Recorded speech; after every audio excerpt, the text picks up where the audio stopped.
Hello hi dear friends, എനിക്ക് sweets എന്ന് പറഞ്ഞാൽ വലിയ ഇഷ്ടമാണ്, നിങ്ങൾക്കും അറിയാം. അപ്പോൾ എന്നെപ്പോലെ ഇഷ്ടമുള്ള ഒരുപാട് പേരുണ്ട്, പ്രത്യേകിച്ച് നോർത്ത് ഇന്ത്യൻ സ്വീറ്റ്സ് എല്ലാവർക്കും ഇഷ്ടമാണ്. ഇപ്പോൾ ദീപാവലി സ്വീറ്റ്സ് ആയിട്ട് ഞാൻ കുറച്ച് സ്വീറ്റ്സ് കാണിച്ചു, അല്ലാതെ ഇടയ്ക്കിടയ്ക്ക് സ്വീറ്റ്സ് ഒക്കെ കാണിക്കുന്നുണ്ട്. എങ്കിലും ഈ നോർത്ത് ഇന്ത്യൻ സ്വീറ്റ്സിൻ്റെ കാര്യത്തിൽ ഇപ്പോൾ ഗുലാബ് ജാമുൻ, പിന്നെ രസഗുള, പിന്നെ രസ്മലായി, ഇതെല്ലാം ഭയങ്കര ഡെലിക്കസീസാണ്. അപ്പോൾ രസ്മലായി ഒക്കെ ഉണ്ടാക്കുക എന്ന് പറയുമ്പോൾ നമ്മളൊരു രസഗുള ചെയ്യുന്ന പോലെ തന്നെയാണ്, പാല് പിരിച്ച്. അത് ഞാൻ വേറൊരു പ്രാവശ്യം കാണിച്ചു തരാം. പനീർ പോലെ പാൽക്കട്ടി ഉണ്ടാക്കിയിട്ടാണ് ചെയ്യുന്നത്. അത് കുറച്ചുകൂടെ ഒരു പ്രോസസ്സ് ഉണ്ടല്ലോ, അത് കറക്റ്റ് പാകം അല്ലെങ്കിൽ അത് എല്ലാവർക്കും ശരിയാവണമെന്നൊന്നുമില്ല, പക്ഷേ ശരിയാകാൻ എളുപ്പമാണ്. അതേ ടേസ്റ്റ് കിട്ടുന്ന വേറെ രീതിയിൽ നമുക്കൊരു രസ്മലായി ചെയ്യാം. ബ്രെഡ് കൊണ്ടാണ് ആ രസ്മലായി ചെയ്യുന്നത്, ബ്രെഡ് രസ്മലായി. ഞാനിത് മാജിക് കമനിൽ കാണിച്ചിട്ടുള്ള റെസിപ്പിയാണ്. അത് ഭയങ്കര നല്ലതായിരുന്നു, ഒരുപാട് നല്ല ഫീഡ്ബാക്സ് ഒക്കെ കിട്ടിയതാണ്. അതായത് എല്ലാവരും കാണുന്നവരൊക്കെ പറയുന്നുണ്ടായിരുന്നു, എനിക്കും വലിയ ഇഷ്ടമായിരുന്നു. ഈസി രസ്മലായി ആണ്. അപ്പോൾ നമുക്ക് ഈസി രസ്മലായി ചെയ്താലോ. ബ്രെഡൊക്കെ എടുത്ത് റെഡിയാക്കി വെച്ചിട്ടുണ്ട്. ഒരു 8 സ്ലൈസ് ബ്രെഡാണ് ഇവിടെ വെച്ചിരിക്കുന്നത്. അതിന് മുന്നേ നമുക്ക് പാലൊന്ന്, ഈ ശരിക്കും പറഞ്ഞാൽ രസ്മലായിലൊക്കെ ചേർക്കുന്നത് റബഡി പോലെ, അതായത് പാല് കുറുക്കി നല്ലൊരു യെലോയിഷ് ആ ഒരു ഫ്ലേവർ, ആ കളറൊക്കെ വരുന്ന രീതി നല്ല പാൽ, കുറുകിയ പാലാണ് ചേർക്കുന്നത്. അപ്പോൾ ആ ഒരു പാലിൻ്റെ ടെക്സ്ചർ വരുന്നെങ്കിൽ കുറേ നേരം ഇങ്ങനെ പാലിങ്ങനെ വറ്റിച്ചുകൊണ്ടേ ഇരിക്കണം. ഇപ്പം നമുക്ക് എന്ത് ചെയ്യാമെന്ന് വെച്ചാൽ, അതും എളുപ്പത്തിൽ ചെയ്യണമല്ലോ. അതിനായിട്ട് കുറച്ച് പൊടിക്കൈയുണ്ട്, അതായത് കുറച്ച് മിൽക്ക് മെയ്ഡ് കൂടി ചേർക്കാം. ഇപ്പോൾ 2.5 കപ്പ് പാല്, നല്ല ഫുൾ ഫാറ്റ് പാല്, നല്ല കൊഴുപ്പുള്ള പാല്. ഇത് 2.5 കപ്പ് പാല് ഞാൻ അളന്നാണ്. ഇത് ഫുൾ ഫാറ്റ് മിൽക്കാണ്, ഈ സ്ലിം മിൽക്കല്ല. പിന്നെ അതിൻ്റെ കൂടെ ഒരു 1/2 കപ്പ് കണ്ടൻസ്ഡ് മിൽക്ക്, അതും കൂടി ചേർക്കാം. ഇത് നമ്മുടെ ഷോർട്ട് കട്ട് മെത്തേഡാണ്. അല്ലെങ്കിൽ ഇപ്പോൾ മിൽക്ക് മെയ്ഡ് ചേർക്കണ്ടെന്നുണ്ടെങ്കിൽ പഞ്ചസാരയുടെ അളവ് കുറച്ചുകൂടെ കൂടുതൽ ചേർത്തിട്ട് കുറേ നേരം കൂടുതൽ ചെറിയ തീയിലിട്ട് പാലിങ്ങനെ കുറുക്കിക്കൊണ്ടേയിരിക്കണം. അപ്പോൾ ആ ഒരു യെല്ലോ കളർ വരുന്ന, ഏകദേശം അങ്ങനെ കുറുകി വരുന്ന ഒരു സ്റ്റേജ് കിട്ടണം. ഇനി ഒരു കാര്യം കൂടി ചേർക്കാം, ഇതിനകത്ത് പഞ്ചസാര.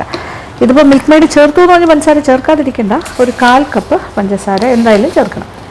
ഇനി മിൽക്ക് മെയ്ഡ് ചേർക്കുന്നില്ല എന്നുണ്ടെങ്കിൽ ഈ 1/4 കപ്പിൽ തീരില്ല, 1/2 കപ്പിനെക്കാട്ടിലും കൂടുതൽ വേണം, ഒരു 3/4 കപ്പ് പഞ്ചസാര വരെ ചേർക്കണം. അപ്പോൾ 3 കാര്യങ്ങളായല്ലോ. പിന്നെ ഇനി എന്തൊക്കെയാണ് വേണ്ടത്, ഇതൊന്ന് ഇളക്കട്ടെ.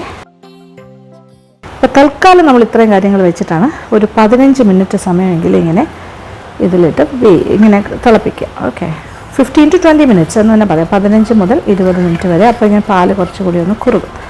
അത് കഴിഞ്ഞിട്ട് നമുക്കതിൽ 1-2 കാര്യങ്ങൾ ചേർക്കേണ്ടി വരും.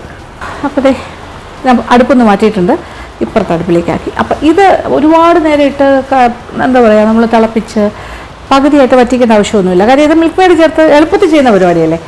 നോക്കിയേ, ഈ ഒരു സ്റ്റേജ് മതി. പഞ്ചസാരയൊക്കെ അലിഞ്ഞു. ഇനി ഇതിലേക്ക് 2 കാര്യങ്ങൾ നോക്കിയേ. ഇത് ഞാൻ അരിഞ്ഞ് വെച്ചു നേരത്തെ തന്നെ. അതായത് ആൽമണ്ട്സ് നീളത്തിന് ഘനം കുറച്ച് അല്ലെങ്കിൽ ചെറുതായിട്ട് കുറച്ചാലും മതി. പിന്നെ അതുപോലെ പിസ്ത, ഇത് രണ്ടും രസ്മലായിയുടെ പ്രധാന ചേരുവകളാണ്. അത് രണ്ടും ഒരു 1/4 കപ്പ് വെച്ചെടുക്കുക, അതും കൂടി ഇതിനകത്തേക്ക് ഇടാം. ഓക്കെ, തിളച്ചുകൊണ്ടിരിക്കുന്ന ഒരു ലൈറ്റ് ഒരു ക്രീമിഷ് കളർ ഓൾറെഡി ഉണ്ട്. കാര്യം അങ്ങനെയാണ് ഇരിക്കുന്നത്. ഇപ്പോൾ ദേ 2 കാര്യങ്ങൾ ചേർക്കുന്നു, പിസ്ത ആൻഡ് ബദാം. ഇനി ഒരല്പം യെല്ലോ ഫുഡ് കളറും കൂടി ചേർക്കുന്നത് നല്ലതായിരിക്കും. കറക്റ്റ് ഒരു രസ്മലായിയുടെ കളറിലൊരു യെല്ലോ കളറാണ്, ലൈറ്റ്. ഇതൊരു ലൈറ്റ് ഒരു ക്രീമിഷ് കളറാണ്, പക്ഷേ ഇതിനെക്കാട്ടിലും കുറച്ചുകൂടി ആകും. ഒരല്പം ഒരു ഡ്രോപ്പ് മതിയാകും. ഒരു ലൈറ്റ് യെല്ലോ കളർ നോക്കിയേ. വേണമെങ്കിൽ ഒരല്പം കൂടി ആകാമെന്ന് എനിക്ക് തോന്നുന്നു, ഒരു ഡ്രോപ്പും കൂടി. ഓക്കെ, അപ്പോൾ 2 ഡ്രോപ്പ് ചേർത്ത് മതി.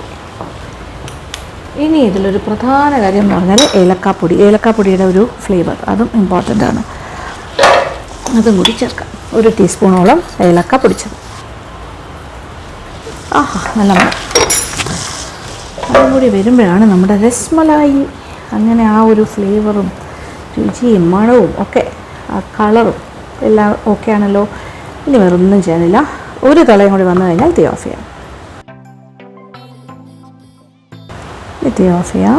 നന്നായിട്ട് തിളച്ചു, ഒരു 5 മിനിറ്റ് ഇങ്ങനെ തിളപ്പിക്കുക, അത്രേ ഉള്ളൂ. ടോട്ടൽ കഴിഞ്ഞു മതി. ഇതിവിടെ ഇരിക്കട്ടെ. പുറത്ത് നല്ല മഴയാണ്, അതുകൊണ്ട് ചെറിയ ഇതിൻ്റെ റൂഫിൽ വെള്ളം വീഴുന്ന ശബ്ദം ഒരു പക്ഷേ നിങ്ങൾക്ക് കേൾക്കുന്നുണ്ടാകും, വോയിസ് ഡിസ്റ്റർബൻസ്. പക്ഷേ അത് മഴയാണ്, വലിയ മഴയല്ല, ഡ്രിസ്ലിംഗ്. ഇനി അടുത്ത പരിപാടി, ഇത് ബ്രെഡ് റസ്മലായി അല്ലേ. അപ്പോൾ ബ്രെഡ് ഞാൻ 8 സ്ലൈസ് എടുത്ത് വെച്ചിട്ടുണ്ട്. അതിലേക്ക് ഒരു കട്ടോരി വെച്ചിട്ട് നമുക്ക് കട്ട് ചെയ്ത് റൗണ്ട് ഷേപ്പ് ഉണ്ടാകും. കട്ടോരി ആയിരിക്കും ഏറ്റവും എളുപ്പം. അങ്ങനെ വെച്ചിട്ട് ഷാർപ്പ് കട്ടിംഗ് ആണ് എഡ്ജ്. ഇതിങ്ങനെ വെക്കാം. ഇതുപോലെ ഓരോന്നും എടുക്കാം.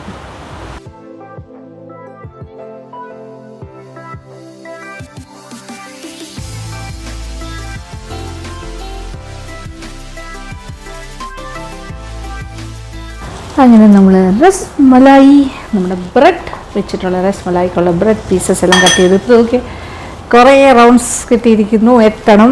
ഇത് വെച്ചിട്ട് വേണമെങ്കിൽ ബ്രേക്ക്ഫാസ്റ്റ് ഐറ്റം ഉണ്ടാക്കാം. ഇതിനകത്ത് മുട്ടയൊക്കെ ഒഴിച്ചിട്ട് വേറെ സ്റ്റൈലിൽ ഇത് പൊടിച്ചെടുത്തിട്ട് നമുക്ക് ബ്രെഡ് ക്രംസ് ആക്കാം, ഫ്രഷ് ആയിട്ടുള്ള ബ്രെഡ് ക്രംസ്.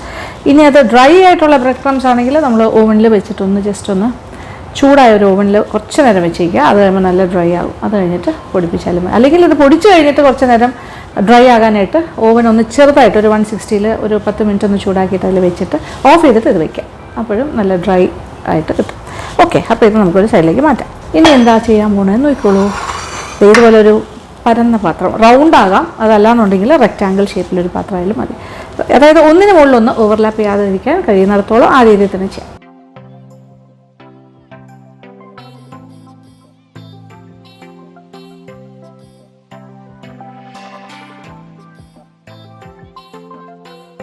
ബ്രെഡിനെല്ലാം ഞാൻ അടുക്കി കഴിഞ്ഞു. ഇനി എന്താ, ഇനി ഒന്നുമില്ല. നമ്മൾ തയ്യാറാക്കി വെച്ചിരിക്കുന്നത് പാൽ മിശ്രിതം. സത്യം പറയാം, ആഹാ എന്താ മണമെന്നറിയോ, ആ ഏലക്കയുടെയും എല്ലാം കൂടി ചേർന്ന് വരുമ്പോൾ റസ്മലായി കഴിച്ച പോലെ ഉണ്ട്. ഇനി ഇത് ഒരല്പം തണുത്തിട്ട് ഒഴിക്കുന്നതാണ് നല്ലത്. അത്യാവശ്യം ഒന്ന് തണുത്ത് കഴിഞ്ഞിട്ട് ഒഴിച്ചാൽ മതി, ചൂടോടുകൂടി ഒഴിക്കേണ്ട ആവശ്യമില്ല. ഇത് നോക്കിക്കോളൂ, കവർ ചെയ്യുന്ന രീതിയിൽ ഒഴിച്ചു കൊടുക്കും.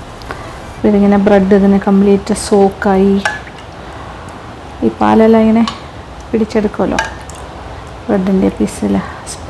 ഒരു സ്പോഞ്ച് ഇഫക്റ്റാണ് ബ്രെഡിന്, അപ്പോൾ നന്നായിട്ട് സോക്കാവും. മുങ്ങിക്കിടക്കുന്ന രീതിയിൽ റെഡിയാക്കി എടുക്കാം. ശരിക്കും പറഞ്ഞാൽ ഈ 8 പീസ് കഴിയുമ്പോഴും പിന്നെയും ബാക്കി ഉണ്ടാവും അതിൻ്റെ ആ ഒരു പാൽക്കൂട്ട്. അന്നേരം വേണമെങ്കിൽ വീണ്ടും 2, 3, 4 പീസ് ബ്രെഡ് അതിനകത്തേക്ക് ഇതുപോലെ റൗണ്ടാക്കി ഇട്ട് കൊടുത്താൽ മതി. നീറ്റായിട്ട് കിട്ടും. കണ്ടല്ലോ, ഈസി ആയിട്ടുള്ള rasmalai, that is bread rasmalai ready. അപ്പോൾ ഇത് ബ്രെഡാണെന്നൊന്നും പറയണ്ട, പറഞ്ഞാലേ അറിയുള്ളൂ. ശരിക്കും പറഞ്ഞാൽ കഴിച്ചു തുടങ്ങുമ്പോൾ അറിയാനേ പറ്റില്ല, അത്രയ്ക്ക് മെൽറ്റിങ് ഇൻ ദ മൗത്ത് ആയിരിക്കും. പിന്നെ ഇത് നല്ല തണുപ്പിച്ച് കഴിക്കുന്നതാണ് നല്ല ചിൽഡായിട്ട്. അപ്പോൾ ഇത് ഫ്രിഡ്ജിൽ വയ്ക്കുന്നതാണ് നല്ല, ഫ്രിഡ്ജിൽ വെച്ച് നല്ല തണുപ്പിച്ച് കഴിക്കും.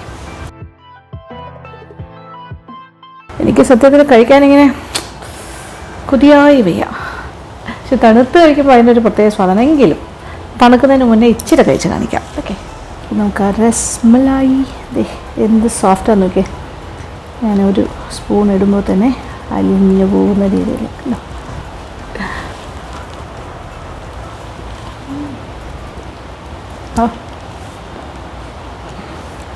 എന്താ ടേസ്റ്റ്, ഒരു രക്ഷയില്ല. ഞാൻ തന്നെ ഉണ്ടാക്കി ഞാൻ തന്നെ ഇങ്ങനെ പറയുമ്പോൾ നിങ്ങൾക്ക് തോന്നുന്നു എല്ലാം നല്ലതെന്ന് പറയണോ, അങ്ങനെയല്ല. അത് ആ റെസിപ്പിയുടെ ഗുണമാണ്, എൻ്റെ ഗുണമല്ല. ആ റെസിപ്പി ഇങ്ങനെ ചെയ്താൽ ആര് ചെയ്താലും ഈ ഒരു റിസൾട്ട് കിട്ടും. എക്സലൻ്റ് ആണ്. ടേസ്റ്റ് എന്ന് പറഞ്ഞാൽ നമ്മളിപ്പോൾ മറ്റേ റസ്മലായി കഴിക്കേണ്ട ആവശ്യമില്ല. ഇതാണ് ഏറ്റവും എളുപ്പം, ബ്രെഡ് റസ്മലായി. ഉണ്ടാക്കാം, എപ്പോൾ വേണമെങ്കിലും ഉണ്ടാക്കാം, കുട്ടികൾക്ക് ഉണ്ടാക്കി കൊടുക്കാം.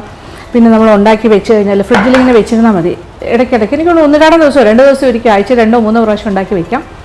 ഗസ്റ്റ് വരുമ്പോഴും വേണമെങ്കിൽ ചെറിയ കട്ടോറീസിൽ ഇതുപോലെ ഈ ടൈപ്പ് കുറച്ച് പരന്ന പാത്രങ്ങൾ പൊട്ടാണ്ട് നല്ല സ്മൂത്തായിട്ട് എടുത്ത് വെച്ചിട്ട് സെർവ് ചെയ്യാം. എത്ര നന്നായിരിക്കും അല്ലേ.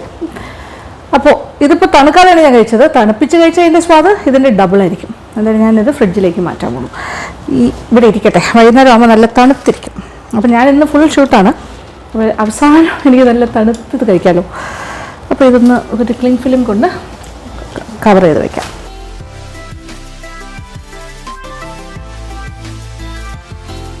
So ready. ഇനി ഇത് ഫ്രിഡ്ജിലേക്ക് വയ്ക്കുന്നു. എന്നിട്ട് ഞാൻ ഡ്രസ്സ് മാറി അടുത്ത വീഡിയോ എടുക്കാൻ പോവാണ്. അപ്പോൾ എന്തായാലും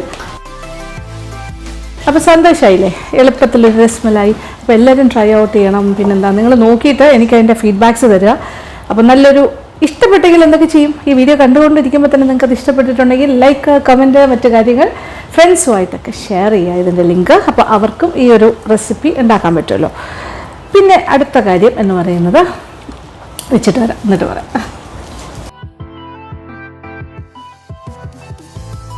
പിന്നെ എനിക്ക് പറയാനുള്ള ഒറ്റ കാര്യമുള്ളൂ, അതായത് സബ്സ്ക്രൈബ് ചെയ്യാതെയാണ് കണ്ടുകൊണ്ടിരിക്കുന്നതെങ്കിൽ പ്ലീസ് ടു സബ്സ്ക്രൈബ്. എന്നിട്ട് നമ്മുടെ LN വ്ളോഗ്സ് ഫാമിലിയുടെ മെമ്പറാകുക എന്ന് പറഞ്ഞാൽ ഇതൊരു ഫ്രീ മെമ്പർഷിപ്പ് അല്ലേ. സബ്സ്ക്രൈബ് ചെയ്താൽ മാത്രം മതി, നമ്മളുടെ പാർട്ടാകും. ഓക്കെ, അപ്പോൾ നമുക്ക് കുറച്ചുകൂടി സന്തോഷമാവില്ലേ. അപ്പോൾ ഇത്രേ എനിക്ക് പറയാനുള്ളൂ. Thank you so much. Thank you for watching and keep on watching Lakshmi Nair vlogs.